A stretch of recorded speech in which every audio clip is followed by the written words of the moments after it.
Kembali lagi dalam program Cerita Muslimah dan selamat menyimak untuk Anda yang baru bergabung bersama dengan kami di hari ini. Aktivitas apapun yang tengah Anda lakukan, insya Allah tidak ada yang kebetulan, semuanya sudah Allah atur sahabat MKTV ya. Termasuk hari ini kita juga sama-sama kembali diingatkan bagaimana agar kita belajar untuk menjaga aib dari saudara kita, agar kelak tentu harapan kita Allah nanti menutup aib kita ketika di akhirat nanti. Sahabat MKTV, tadi di segmen awal kita sudah banyak mendengarkan kisah-kisah yang luar biasa. Mampu tidak ya kita menjadi seorang ulama yang berpura-pura tuli sampai meninggal, atau bahkan wanitanya itu meninggal. Betul, sampai wanitanya yang meninggal. Baru dia normal lagi gitu kan. Betul, bahkan ketika kita sekarang seringkali karena kepo akhirnya malah membicarakan aib-aib saudara kita ya, Bunda. Dan yang mungkin menarik dan bisa jadi ini yang dialami oleh sahabat MKTV di rumah adalah, Bunda, kalau begitu bagaimana? Saya punya keluhan, suami saya banyak sekali masalahnya seperti itu.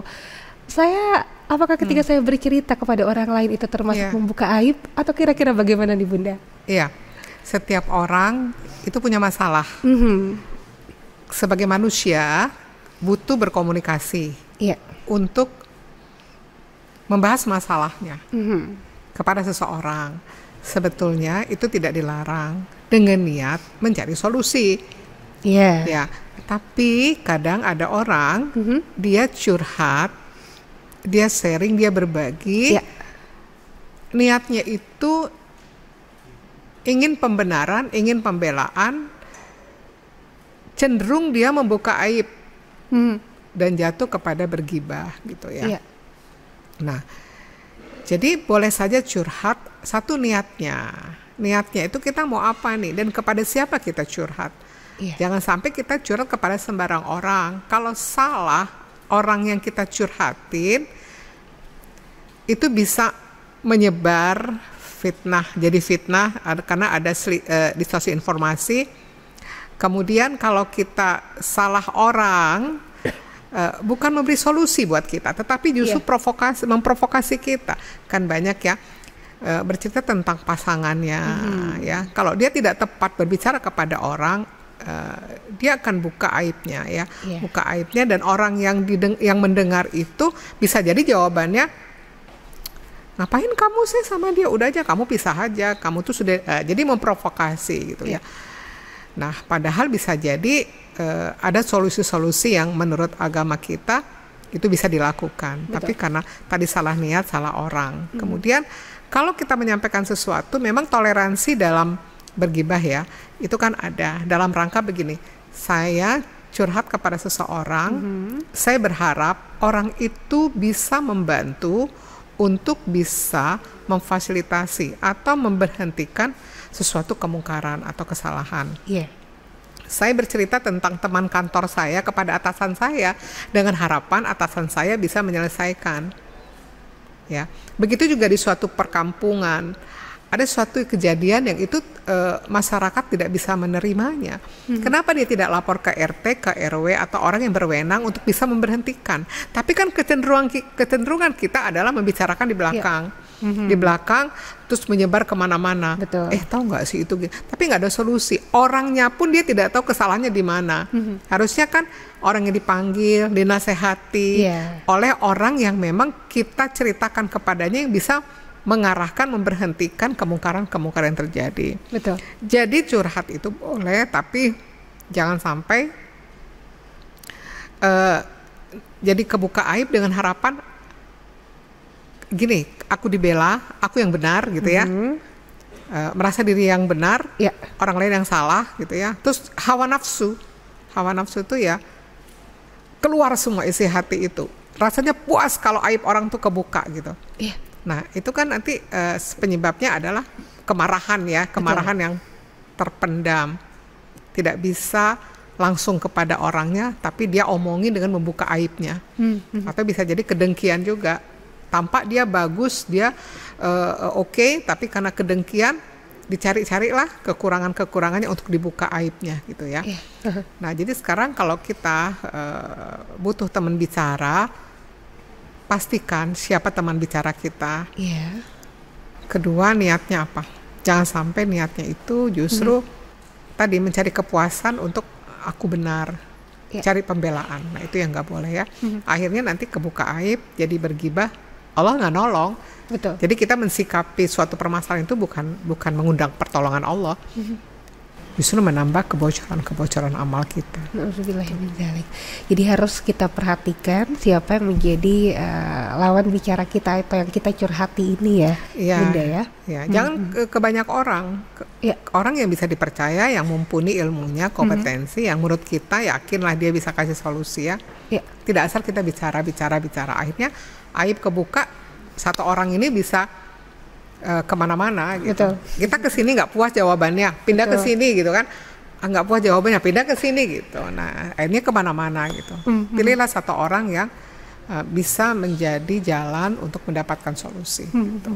Baik, dan memang permasalahan dalam rumah tangga termasuk berkaitan dengan pasangan, anak atau bahkan orang tua ini tidak bisa kita pungkiri pasti selalu ada. Selalu ada, Bunda pasti. Ya.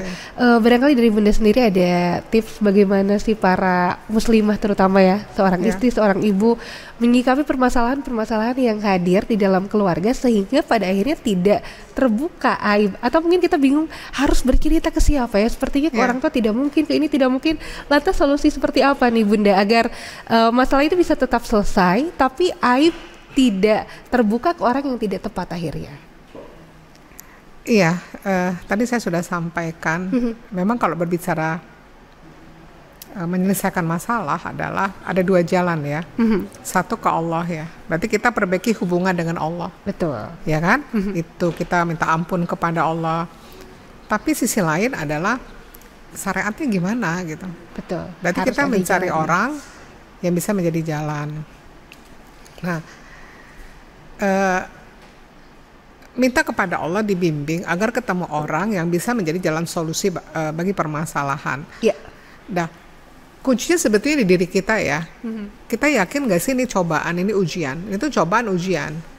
Jadi kalau setiap ada masalah kita curhat, kita tidak, sesungguhnya kita ke Allah, lalu kita minta tolong kepada Allah. Bisa loh, pada suatu titik itu sudah gak perlu lagi kita itu butuh orang untuk curhat. Udah gak perlu loh. Jadi kita ke Allahnya bagus, minta tolong sama Allah gitu ya. Udah diam. Kitanya perbaiki ibadah, sikapi dengan sikap yang terbaik kita gitu ya. Insya Allah. Jadi kadang mau ngomong enggak lah, nggak jadi gitu. Bisa sampai seperti itu.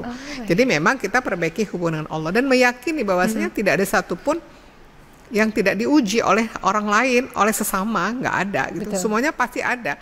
Mau dari pasangan, mau dari anak, mertua, besan, teman, tetangga.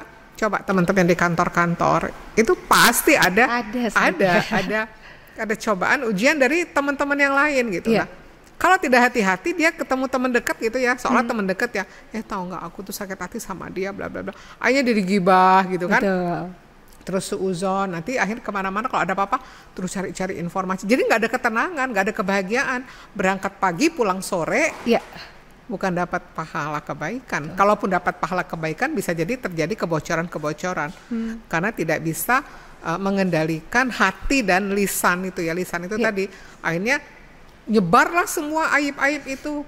Padahal belum tentu, kalau benar itu gibah, kalau nggak benar itu fitnah, kalau misalnya itu baru gosip, ifkun namanya ya. Betul. Jadi masih baru katanya. Kalau udah ada unsur kebencian, ketidaksukaan, kekotoran hati, kedengkian, teteh tahu nggak sih katanya ya. Nah itu kan biasanya gitu, katanya ya gitu. Kan dia tuh gini. Nah kalau orang udah seperti itu dia lupa dengan aibnya. Perhatikan, kalau orang udah seperti itu dia tuh lupa dengan aibnya. Padahal aibnya juga banyak kan. Betul. Begitu ya. Nah kita tuh kadang sibuk dengan aib orang, dia lupa.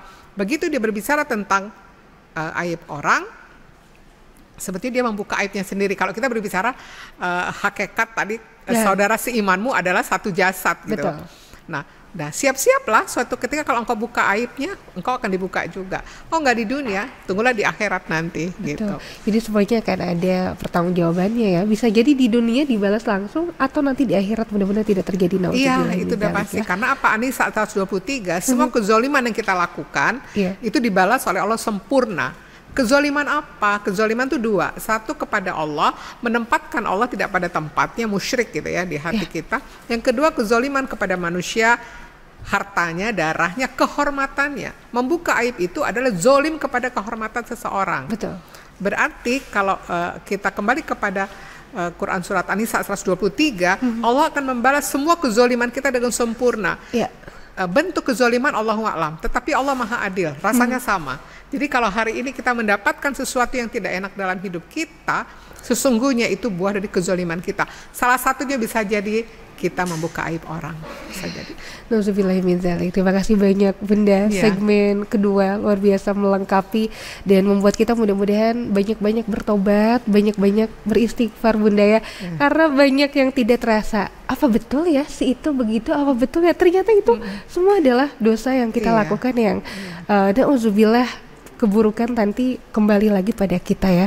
Seperti itu ya Bunda ya. Nanti kita akan lanjutkan insya Allah di segmen ketiga, dan masih banyak hal yang perlu kita gali sahabat MKTV terkait dengan menjaga aib saudara agar kemudian Allah menjaga aib kita. Tidak mudah sahabat MKTV, tapi mudah-mudahan kita bisa sama-sama berikhtiar sekuat tenaga sebisa yang kita mampu agar kita mampu menjaga aib dari saudara kita. Kita akan lanjutkan di segmen ketiga nanti. Tetap bersama kami dalam program Cerita Muslimah.